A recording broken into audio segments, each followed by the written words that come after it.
একদিন শুক্লাম্বর ব্রহ্মচারী মহাপ্রভুর চরণে আসলেন। তার তণ্ডুল মহাপ্রভু সেবা করলেন, প্রার্থনা করলেন, প্রভু আমার উদ্ধার কি করে হবে? ভক্তের দ্বারা প্রশ্ন করিয়ে ভগবান জীবকে শিক্ষা দেন। অর্জুনের দ্বারা প্রশ্ন করিয়ে গীতার উত্তর দিয়েছে, পরীক্ষিতের দ্বারা প্রশ্ন করিয়ে ভাগবতের উত্তর দিয়েছে, তেমনি ভক্তের দ্বারা প্রশ্ন করিয়ে আমার আপনার যে প্রশ্ন সেটি সমাধান করছে। তাহলে জীবের উদ্ধার কি করে হবে, আমার উদ্ধার কি করে হবে জিজ্ঞাসা করলেন। মহাপ্রভু নিজে মুখে উপদেশ করলেন, শুক্লাম্বর হরের নাম হরের নাম হরের নামৈব কেবলম কলৌ নাস্তেব নাস্তেব নাস্তেব গতিরন্যথা। কলিকালে কেবল হরিনাম, কেবল হরিনাম, কেবল হরিনাম। কলিকালে নাম রূপে কৃষ্ণই অবতার, কলিকালে নাম রূপে কৃষ্ণই অবতার। নাম হইতে হয় সর্ব জগত নিস্তার। কলিকালেতে কেবল নাম, সেই নাম হতেই জীবের পরম কল্যাণ হবে। সেই নাম কি করে গ্রহণ হবে? মহাপ্রভু তার উত্তর দিচ্ছেন, হরের নাম উক্তি তিনবার। হরের নাম উক্তি তিনবার, জড় লোকে বুঝাইতে পুনঃ এবকার। হরের নাম হরের নাম হরের নামৈব কেবলম, তিনবার বলা হলো। তাহলে ত্রিসত্য, কোনো শব্দ যদি ত্রিসত্য করা যায় তাহলে সেটি একেবারে নিশ্চিত কর বলে মনে হবে, মানতে হবে। শাস্ত্র তিনবার বলে এব শব্দ দিয়ে তাকে আরো দৃঢ় করেছেন। এব শব্দের অর্থ হলো আরো দৃঢ়তা, যেটা নিশ্চয়াত্মক, নিশ্চয়কর। তাহলে জড়লোকে বুঝাইতে পুনঃ এবকার, যদি আমরা তাও বিশ্বাস না করি তার জন্য এবকার শব্দ দিয়ে আরো দৃঢ়তা করলেন যে নিশ্চয় হরি নামই তোমাকে উদ্ধার করবে, আর কোনো উপায় নাই। সেই নাম ত্রিনাদপি শুনিছেন, ত্রিনাদপি শুনিছেন তররিব সহিষ্ণু না, অমানি না মানদেন কীর্তনীয় সদা হরি। মহাপ্রভু বললেন সেই নামই তোমাকে নামের কাছে পৌঁছে দেবে। তবে নাম উচ্চারণ করতে কিছু নিয়ম আছে। সেই উচ্চারণের সময়ে তোমার জিহ্বাটা শুদ্ধ হওয়া চাই, তাই তো? আপনি 2-4 দিনে স্নান করেন নাই, অশুদ্ধ আছেন, পুজো পাঠ কোনো পবিত্র কাজ করবেন, মন মানবে? তাই তো আগে ট্রেন থেকে আপনি যাত্রা করে এসছেন, সেখানে তার স্নানাদি হয় নাই, তাহলে আগে যেয়ে আপনি স্নানাদি করে শুদ্ধ হবেন তো, মানসিক রূপে তো শুদ্ধ অনুভব করবেন, তারপরে তো।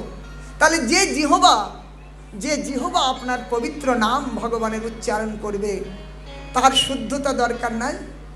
নিজেকে প্রশ্ন করুন। যে অশুদ্ধ, একটি মরাকে যদি আপনি স্পর্শ করেন, মৃতদেহ, তো মৃতদেহ স্পর্শ করে আপনি ঘরে যাবেন, চান করবেন, শুদ্ধ হবেন, তারপরে। তাহলে একটা মাছ মরা, সেটাকে আপনি দেহের মধ্যে ঢুকালেন, তাহলে সেই মৃতদেহ আপনি শুদ্ধ না অশুদ্ধ? নিজেকে বলুন, অন্যকে নয়, নিজেকে জিজ্ঞাসা করুন। তাহলে একটা মৃতদেহ আপনার ভিতরে ঢুকেছে, তাহলে সেটি আপনি অশুদ্ধ। সেই জিহ্বা অশুদ্ধ, সেই জিহ্বায় পবিত্র ভগবান নাম উচ্চারণ করবেন আপনি, আপনার মন মেনে নেবে। আহার শুদ্ধ সত্য শুদ্ধি, আহার শুদ্ধ সত্য শুদ্ধি। তাহলে আহারটা শুদ্ধি হবে, তাহলে আপনার বুদ্ধি শুদ্ধি হবে, আপনার চিন্তা পবিত্র হবে, নির্মল ভাব আপনার মধ্যে জেগে উঠবে। বস্তুর একটা গুণ আছে না, যাদের সুগার হয়েছে বলছেন মিষ্টি খাবেন না, কেন বলছেন? তাহলে মিষ্টি খেলে আরও সেটা বিকারিত হবে। হ্যাঁ, তাহলে বস্তুর গুণ আছে। কেউ যদি আপনার সামনে তেঁতুল খায় দেখিয়ে দেখিয়ে, হ্যাঁ, চাটতে চাটতে তেঁতুল খায়, আপনার জিভে জল আসবে কিনা? তাহলে আপনি তো খাচ্ছেন না মশাই, তাহলে আপনার জিভে জল এসে যাচ্ছে। বস্তুর গুণ আছে, তাই কি না? তাহলে এগুলো বস্তুর গুণ। তাহলে ভিতরে যদি যায় তাহলে ক্রিয়া করবে, তাহলে বস্তু শুদ্ধি হবে আহার শুদ্ধিতে। যেখানে সেখানে ভোজন করতে নাই, যার তার ছোঁয়ায় ভোজন করতে নাই। অন্নে দোষ আছে, ভোজনের অন্নে দোষ হয়। শুদ্ধ শাকাহার প্রসাদ সেবী শুদ্ধ ভক্তের দ্বারা পাচিত অন্ন খেলে আপনার ভিতরটা পবিত্র হয়। আমরা হোটেলে গিয়ে খেয়ে নিলাম, আরে কে রান্না করলো তার ঠিক আছে, কেমনভাবে রান্না করলো, কি দিয়ে রান্না করলো, আমরা খেলাম না। বৈষ্ণব যারা অন্য কোথাও, তারা সপাক অথবা শুদ্ধ বৈষ্ণবের পাচিত বস্তু ছাড়া গ্রহণ করেন না।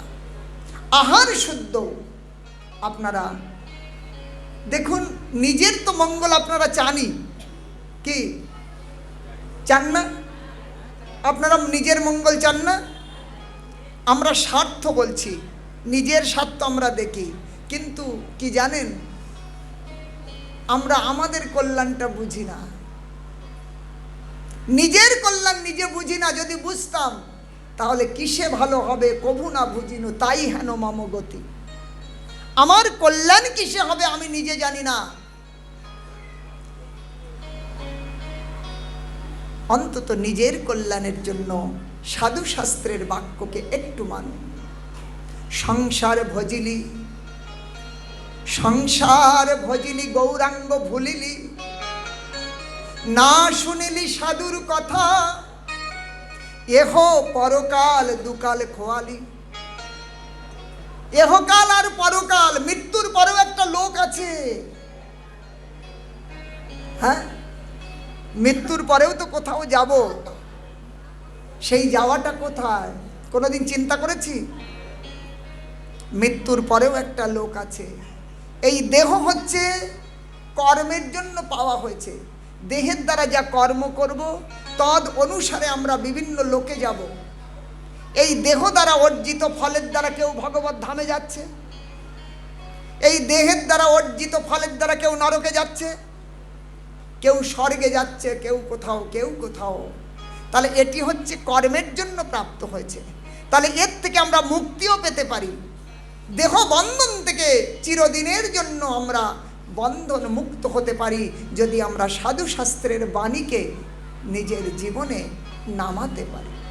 সেই জন্য সবার কাছে করবদ্ধ প্রার্থনা করছি, আপনারা শুদ্ধ জীবন নির্বাহ করুন আর ভগবানের নাম জপ করুন, তুলসী সেবা ভাগবত শ্রবণ এইটুকু করুন। গৃহস্থ জীবনের মধ্যে বিরাট সাধনের কোনো ভূমিকা নাই, পারবেন না, কিন্তু এই কাজগুলো যেটি সহজ সরল সেই কাজগুলো করুন, তাতেই অচিরাত কৃষ্ণ তোমায় করিবেন উদ্ধার। তাই শুক্লাম্বর ব্রহ্মচারীকে কেন্দ্র করে শ্রীমান মহাপ্রভু এই শব্দগুলো আমাদের কাছে রাখলেন। আহার শুদ্ধ, সত্য শুদ্ধি, সত্য শুদ্ধ, ধ্রুবা স্মৃতি, স্মৃতি লম্বে সর্বগ্রন্থি নাম বিপ্রমোক্ষ। আহারটা শুদ্ধি করতে হবে, শুদ্ধ শাকাহার জীবন করুন। আমাদের জীবনের মধ্যে নাই আমরা মাংস খাবো, মাছ খাবো, এটা আমাদের নাই। আমাদের যে অর্গ্যানগুলো সিস্টেম ভিতরের, সেই সিস্টেম কিন্তু ওইগুলো পচন করতে পারে না। আমরা মাছ মাংস যেটা খাচ্ছি সেটা কেবলমাত্র স্বাদিষ্টতা উপভোগের জন্য। যদি তাই খান তাহলে অন্ন বাদ দেবেন, অন্ন খাবেন না, ভাত খাবেন না, শুধু মাছ মাংস খান, দেখি থাকতে পারবেন? শুধু মাছ মাংস খান, আমাদের দলে আসুন, নাই ওদের দলে যান। মাঝখানে আমাদেরটাও খাবেন, আবার আপনারা ওটাও খাবেন। দুটো কেন খাবেন? হয় শাক পাতা খান, নতুবা মাছ মাংস খান। আমাদেরটাও খাচ্ছেন, আবার ওটাও খাবেন। দুই দলে কেন যাবেন আপনারা? এক দলে আসুন। হয় শাকাহারী হন, নতুবা মাংসাহারী হন। এই জগতে দুই প্রকারের জীব আছে, এক মাংসাহারী আর এক শাকাহারী। ছাগল গরু একটা তৃণভোজী আর একটা মাংসাহারী। মাঝখানের কেউ নাই, যারা মাংসও খাচ্ছে আবার ঘাসও খাচ্ছে। আছে কেউ? একটা উদাহরণ দেখান। অনেকে আবার বলছেন যদি মাছ মাংস না খাওয়া যায় তাহলে কমজোর হয়ে যাব। সাবধানে কথা বলবেন না, একটু 10-15 মিনিট আর সময় আছে। যারা বলছেন মাছ মাংস না খেলে কমজোর হয়ে যাব, তাহলে তাদেরকেই বলবো, হাতি কি খায়? হাতি কটা মাছ মাংস খায়, কটা ছাগল ভেড়া ধরে খায়? তাহলে হাতি কত বড়? কলা গাছ খায় হাতি, গাছের পাতা খায়। তাহলে কি বড় দেখেছেন হাতি? বড় বড় ষাঁড়গুলো কি খায়?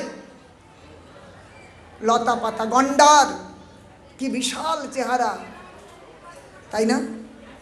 তাহলে মাছ মাংস খেলে যে গায়ে বল হবে, কমজোর হয়ে যাব, এই রকম চিন্তা করবেন না। যাকে যেমন, ওই যদি একটা পিপিলিকাকে 1 বস্তা আটা খাওয়া যায়, সে কি হাতি বানবে? সে হাতি হবে না। ভগবান যাকে যেমন বানিয়ে দিয়েছেন, তার থেকে সে বেশি কিচ্ছু হবে না। সেই জন্য আহার শুদ্ধ করুন, আর এই ভগবত নাম, পবিত্র নাম জপ করলেই জীবের পরম কল্যাণ হবে। অতএব ত্রিনাদপি শুনিছেন, তরিব সহিষ্ণুনা অমানিনা মানদেন কীর্তনীয় সদা হরি। ত্রিনাধিকহীন হয়ে নাম গ্রহণ করবেন, নিজেকে নিরভিমানী বানাবেন। অভিমানহীন ভজনে প্রবীণ, অভিমানহীন ভজনে প্রবীণ, বিষয়েতে অনাসক্ত, অন্তরে বাহিরে সমব্যবহার, নিত্য লীলায় অনুরক্ত। অভিমান শূন্য হয়ে নাম গ্রহণ। তরু হইতে সহিষ্ণুতা, কাটিলেও বৃক্ষ যেন কিছু না বলয়। শুকাইয়া মরে তবু পানি না মাগয়। গাছটি যেমন শুকিয়ে মরছে, তবু কখনো আপনার কাছে জল চায় না। তাকে কাটলেও সে বলে না কেন আমাকে কাটছো। তেমনি বৈষ্ণব, বৈষ্ণব কাউকে উদ্বেগ দেবে না। জীবন নির্বাহে কাহে না দিবে উদ্বেগ। আমার বাজবার রাস্তায় অপরকে বাধার কারণ বেনে দাঁড়াবো না। এটি বৈষ্ণব ধর্ম নয়। তুমি বাঁচো আর অপরকে বাঁচতে দাও। প্রত্যেক জীবের প্রতি সম্মান করো, জীবে সম্মান দিবে জানি কৃষ্ণ অধিষ্ঠান। এটি বৈষ্ণব ধর্ম। এই শুক্লাম্বর চক্রবর্তীকে মহাপ্রভু বৈষ্ণব ধর্ম শিখালেন, এবং আজ সংকীর্তনে সবাইকে নিয়ে আনন্দে মেতে আছেন। একদিন মহাপ্রভু বিদ্যালয়ে পাঠ করতে করতে গোপী গোপী গোপী গোপী নাম জপ করতে লাগলেন। কৃষ্ণ নাম ছেড়ে দিয়ে গোপী নাম জপ করছেন। কিছু ছাত্র মহাপ্রভুর সম্মুখে দাঁড়িয়ে বললেন, কৃষ্ণ নাম বললে তো কল্যাণ হয়, শাস্ত্রে শুনেছি, কিন্তু গোপী গোপী জপলে কি কল্যাণ হবে? মহাপ্রভু সেই ব্রজভাবে আবিষ্ট একেবারে লাঠি নিয়ে তাদেরকে মারতে ছুটলেন। তারা ছুটতে ছুটতে অন্যান্য পাঠশালাতে উপস্থিত হলেন।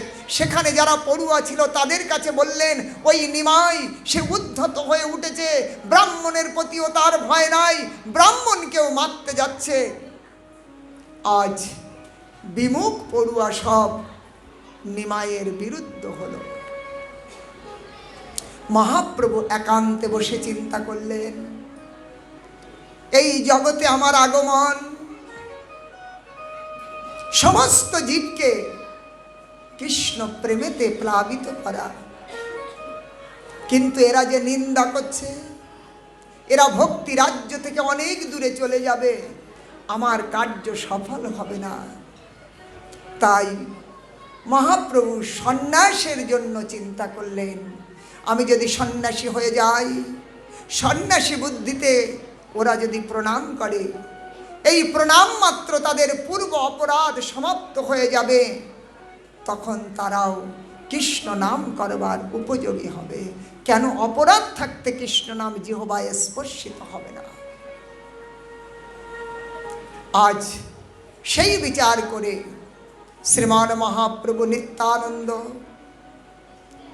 চন্দ্রশেখর আচার্য, মুকুন্দ আদি সবাইকে ডাকলেন এবং নিভৃতের যুক্তি করলেন যে মহাপ্রভু সন্ন্যাস লীলায় যাবেন। এই সমাচার সচিমায়ের কানে পৌঁছালো যে সন্ন্যাস নিয়ে চলে যাবেন। সচিমায়ের কাছে যে একদিন মহাপ্রভু স্বয়ং উপস্থিত হয়েছেন, মায়ের কাছে প্রণাম করে মাকে বললেন, মা, আজ তুমি আমার জন্মদাত্রী মা, তোমার কাছে এতদিন পর্যন্ত যদি কিছু নাও চেয়ে থাকি, আজ তুমি আমাকে একটি দান অবশ্য দেবে। মহাপ্রভুকে মা যখন জিজ্ঞাসা করলেন, কি চাও? বললেন, মা, তুমি আমাকে আজ্ঞা দাও, আমি সন্ন্যাস নেব।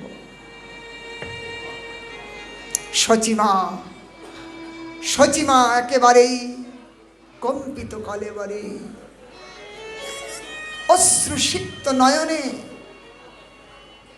বললেন, যদি তোমার ইচ্ছা আমাদেরকে পরিত্যাগ করে তুমি সন্ন্যাস নেবে, তাহলে তুমি যেমন পুত্র বুদ্ধিতে মাতৃ আজ্ঞা মেগেছ, আমি তেমন মাতৃভূমিকা নিভাতে আমি তোমাকে আজ্ঞা দিলাম, তুমি সন্ন্যাস নিয়ে যাও। সচিমা আজ্ঞা দিলেন, বিষ্ণুপ্রিয়ার কাছে আজ্ঞা চাইলেন। বিষ্ণুপ্রিয়া সেই বিয়োগের পরাকাষ্ঠায় পৌঁছালেও তিনি পৃথিবী স্বরূপা ভূদেবী। পৃথিবী যেমন সহনশীলতার চরম অবস্থা, তেমনি বিষ্ণুপ্রিয়া কঠোর হৃদয়ে মহাপ্রভুর ইচ্ছা পূর্তি করলেন। বললেন, প্রভু, যদি তোমার সন্ন্যাস নিয়ে সুখ অনুভব হয়, তাহলে তাতেই আমার সুখ। নিজ সুখ নয়, তোমার সুখই আমার সুখ। তুমি যদি সন্ন্যাস নিয়ে চলে যাও, তাহলে সেই সুখ আমার সুখ। আজ মহাপ্রভু সন্ন্যাসের ব্যবস্থায় একদিন দুদিন করে সমস্ত নবদ্বীপবাসীর কাছে এই সমাচার পৌঁছালো, কিন্তু কবে কখন কিভাবে যাবেন কেউ জানেন না। সেই সময় উপস্থিত হলেন কেশব ভারতী নবদ্বীপ ধামেতে, এবং এই সচিমাতার গৃহেতে তিনি অতিথি হলেন। শ্রীমান মহাপ্রভু ওই কেশব ভারতীর চরণে লুটিয়ে তিনি বললেন, আমাকে সন্ন্যাস মন্ত্র প্রদান করুন। কেশব ভারতী বললেন, প্রভু, তোমার ইচ্ছাই বলবান, তুমি যাকে যা করাতে চাও, অন্যথা করবার সমর্থ কারণ নাই। তুমি যদি আমাকে সন্ন্যাস গুরু করবে, আমি যদি নাও করি তাহলে আমি করতে পারবো না, কারণ আমি আমার নই, আমার কোনো স্বতন্ত্রতা নাই। তুমি যাকে যেভাবে যা করাবে তাকে করতে বাধ্য। তাই বললেন, যদি সন্ন্যাস নেবে, কাটোয়া কাঞ্চননগরে আসবে, সেইখানে তুমি আমার দর্শন পাবে। এমনি করে সময় ব্যতীত হলো। দেখতে দেখতে মাঘী পূর্ণিমার দুদিন পূর্বে, মহাপ্রভুর সন্ন্যাস দিবস মাঘী পূর্ণিমা, সেই মাঘী পূর্ণিমার দুদিন পূর্বে আজ মহাপ্রভু পার্ষদগণকে নির্ণয় দিলেন যে আজ তিনি প্রস্থান করবেন। এদিকে বিষ্ণুপ্রিয়া দেবীও অন্তরে জানলেন আজ প্রাণপ্রিয় তিনি চিরদিনের মতো আমাকে পরিত্যাগ করে প্রস্থান করবেন। রাত্রিভর তিনি বসে আছেন।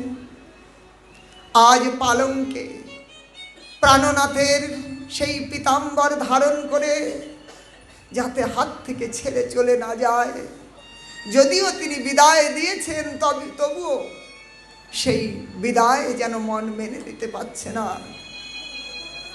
আজ পীতাম্বর ধারণ করে বারবার শ্রীমান মহাপ্রভু বিষ্ণুপ্রিয়াকে শয়ন লীলাতে যাওয়ার জন্য আদেশ করলেও বিষ্ণুপ্রিয়া কেবলমাত্র প্রভুর চরণ পানে তাকিয়ে অঝোর নয়নে কেঁদে চলেছেন। রাত্রি অধিক হতে লাগলো, প্রভু আর কিছুতেই বেরোতে পারছেন না।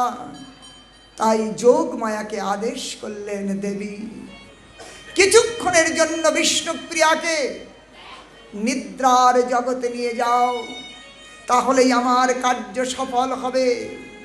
সেই পীতাম্বর ধরে আছেন।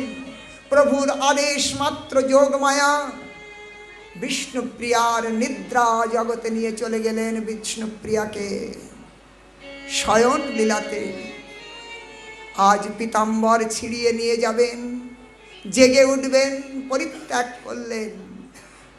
রাস্তায় বেরিয়েই দেখছেন সচিমা বসে আছেন রাত্রিভর। মাকে প্রদক্ষিণ প্রণাম করে আজ নিমাই বেরিয়ে পড়লেন। হা কৃষ্ণ বলে নিমাই বেরিয়ে পড়ছেন। কিছুক্ষণ পরেই বিষ্ণুপ্রিয়ার নিদ্রা ভঙ্গ হলো। পালঙ্কে আজ হাত বুলিয়ে দেখছেন, আচমকা কেঁপে উঠল বুক। প্রাণনাথ কোথায়? এদিকে সেদিকে দেখতে লাগলেন, প্রাণনাথ নাই। মাকে চিৎকার করে বলছেন, মা!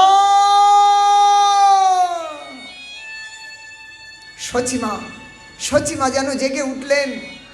সচিমা ছুটতে এসে জিজ্ঞাসা করলেন, কি হলো? বললেন, তোমার পুত্র নাই।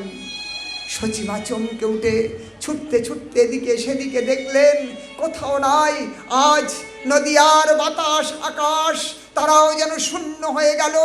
মা সচীদেবী নিমাই।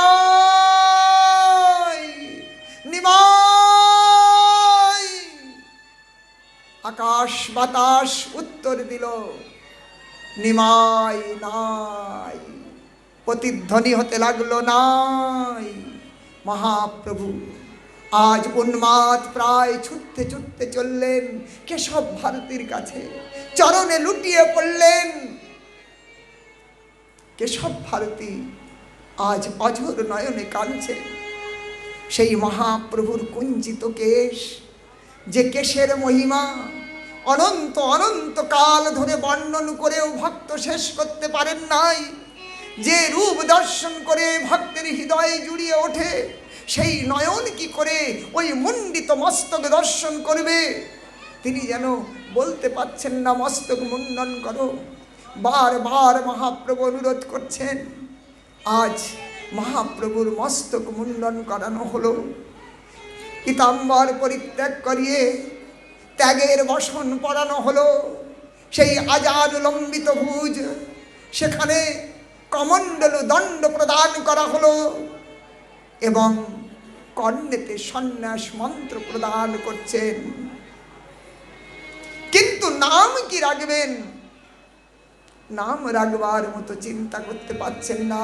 ভারতী সম্প্রদায়, সেই ভারতী সম্প্রদায়ের মধ্যে মহাপ্রভু শ্রীকৃষ্ণ চৈতন্য নাম পেলেন কি করে?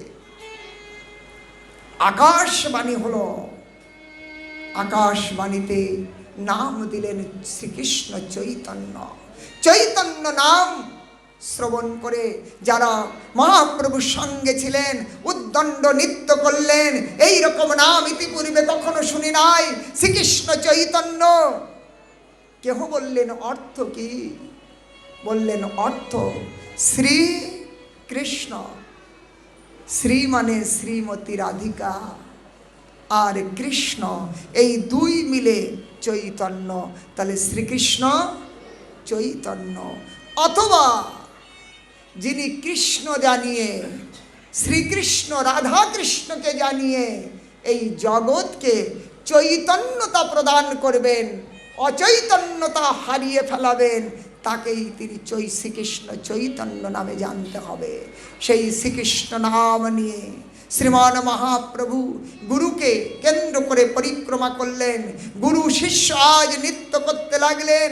কেশব ভারতী ধন্য হলেন মহাপ্রভুকে পেয়ে, খুব উদ্দণ্ড নৃত্য করতে লাগলেন। আজ মহাপ্রভু গুরুকে প্রণাম করে তিনি বৃন্দাবনের পথে চলেছেন। বৃন্দাবনে চলতে চলতে আজ নবদ্বীপে ভক্তদের দুরবস্থা। একদিন দুদিন করে 3 দিন ব্যতীত হয়েছে। সচিমাতা এখনো পর্যন্ত জলগ্রহণ করেন নাই, কেবলমাত্র অঝর নয়নে কাঁদছেন। একটা জড় কাষ্ঠ পুতুলের মতো বসে আছেন। শ্রীবাস ঠাকুর মা সচী দেবীকে প্রণাম করলেন। সচিমাকে কি করে বাঁচানো যায়, বোধহয় প্রাণ বেরিয়ে যাবে। তাই শ্রীবাস ঠাকুর সংকীর্তনের ব্যবস্থা করলেন। মহাপ্রভুর বিরহে সচী অঙ্গনে সংকীর্তন হচ্ছে। একদিন দুদিন করে 12 দিন ব্যতীত হলো। মহাপ্রভু উন্মাদ হয়ে বৃন্দাবনে চলেছেন। নবদ্বীপবাসী ভক্তবৃন্দ নিত্যানন্দ প্রভুকে সমাচার দিলেন যে আজ সমস্ত নবদ্বীপ হাহাকার শূন্য প্রায়। বৃন্দাবনে কৃষ্ণ মথুরায় চলে যাওয়ার পরে তাদের যে দুর্দশা হয়েছিল, কৃষ্ণ বিরহে তাদের যেমন জীবন এক উত্তম বিরহ দশায় উন্নত হয়েছিল, তেমনি গৌর বিরহে নবদ্বীপবাসী তারাও অচৈতন্য প্রায়। নিত্যানন্দ প্রভু আজ শ্রীমান মহাপ্রভুকে ভুলিয়ে গঙ্গাকে যমুনা দেখিয়ে তিনি শান্তিপুরে নিয়ে আসলেন, শান্তিপুরে আনলেন। নিত্যানন্দ প্রভুকে দেখে শ্রীমান মহাপ্রভু বললেন, শ্রীপাদ তুমি যে আমাকে বৃন্দাবনে বললে, তো এই অদ্বৈত কোথা থেকে এলো? শান্তিপুরের ঘাটে অদ্বৈত নৌকা নিয়ে দাঁড়িয়ে আছে, মহাপ্রভুকে নিয়ে আসবেন। নিত্যানন্দ বললেন, প্রভু তুমি যেখানে সেইখানেই বৃন্দাবন। আর এই গঙ্গা, গঙ্গার এক পাড় যমুনা আর এক পাড় গঙ্গা, এই দুই ধারা নিয়ে গঙ্গা প্রবাহিত হচ্ছে। অতএব তুমি যমুনাতেই স্নান করেছ। শ্রীমান মহাপ্রভুকে 12 দিবস মহাপ্রভু উন্মাদ হয়ে চলেছেন, বৃন্দাবনে যাবে। আহার আদি কিচ্ছু নাই। স্নান করিয়ে আর্দ্র বস্ত্র পরিত্যাগ করিয়ে শুষ্ক বস্ত্র পরিধান করালেন, অদ্বৈত ভবনে আনলেন। আজ সমস্ত ভক্তগণকে সমাচার পাঠালেন নবদ্বীপে যে অদ্বৈত ভবনে মহাপ্রভু এসেছেন। অন্তত শেষবারের মতো যদি কেউ দেখতে চাও দেখে যাও। সন্ন্যাসীর ঠিকানা হয় না, কোথায় কখন থাকবে। অতএব যদি দেখতে চাও, মহাপ্রভু বললেন সবাইকে আসবার অনুমতি, কিন্তু একজন নয়, বিষ্ণুপ্রিয়া ভক্তজন। সেই সময় 14 বছর বয়স বিষ্ণুপ্রিয়ার। মহাপ্রভু গৃহত্যাগের সময় 14 বছরের বিষ্ণুপ্রিয়া। যখন সচিমাতা শুনলেন বিষ্ণুপ্রিয়ার অধিকার নাই যাওয়ার, তার আজ্ঞা নাই, সচিমা বললেন তাহলে আমাকে কেন বলেছে? সে কি আসতে পারল না? নিত্যানন্দ বললেন, না মা, তার গৃহে আসা নিষেধ, সে সন্ন্যাসী হয়ে গেছে। সন্ন্যাসী? তাহলে মাকে কেন ডেকেছে? ভক্তদের অনুরোধে সচিমা অদ্বৈত ভবনে পৌঁছালেন। লক্ষ লক্ষ লোক, যারা শুনেছেন গৌর এসেছে, যারা সেই সমস্ত পড়ুয়া নিন্দা করেছিল, সেই মহাপ্রভুর সন্ন্যাসের সমাচার শুনে তারাও সকলেই ছুটে চলেছেন, যদি ক্ষমা করেন প্রভু আমাদেরকে। আজ লক্ষ লক্ষ লোক চৈতন্য চরিতামৃত, চৈতন্য ভাগবত বর্ণন করছেন। গঙ্গাতে তো নৌকা সীমিত, লক্ষ লক্ষ লোক যদি যায়, পার কতক্ষণে হবে? বললেন, কেহ বা ভেলা তৈরি করে, কেহ বা সাঁতার কেটে, এমনকি গর্ভবতী নারী তারাও পর্যন্ত ছুটে চলেছেন মহাপ্রভুকে দেখবার জন্য। অন্ধ, আতুর, খোড়া সকলেই যে যেমন ভাবে পারে গঙ্গা পার হয়ে আজ মহাপ্রভুর দর্শনে চলেছেন। লক্ষ লক্ষ লোক সচিমাতা পৌঁছিয়েছেন। আজ সচিমার সম্মুখে গৌর সুন্দর সে ষষ্ঠাঙ্গ প্রণাম করলেন। মা মা তিনি প্রণাম করলেন। সন্ন্যাসী বোধে সন্ন্যাসীর কোনো পরিচয় থাকে না। গর্ভধারিণী পিতামাতা হলেও যদি সন্ন্যাস ধর্মে উত্তীর্ণ হয়ে যায়, তাহলে এই ব্যবহার ধর্ম সেখানে লুপ্ত হয়ে যায়। ওই পিতামাতার শ্রাদ্ধ পর্যন্ত তার আর থাকে না। তাই সচিমা সন্ন্যাসী বুদ্ধিতে প্রণাম করলেন। মা সচিমা তার গৌরের দিকে তাকালেন। সেই মস্তক মুণ্ডিত, গৈরিক বসন, আহা, চোখে জল ভরা, যেন দেখতে পাচ্ছেন না। নিমাই বারবার ক্ষমা চাইছেন, মা আমি পাগলের মতো উন্মাদ হয়ে এই সন্ন্যাস আশ্রম গ্রহণ করেছি, অতএব তুমি যা আদেশ করবে আমি তাই করব। নিত্যানন্দ প্রভু বললেন, মা বলে দাও, বলে দাও, তুমি ফের পুনরায় গৃহস্থ হও, পরিত্যাগ করো এই সন্ন্যাস বসন, চলো ফিরে। সচিমা বললেন, না,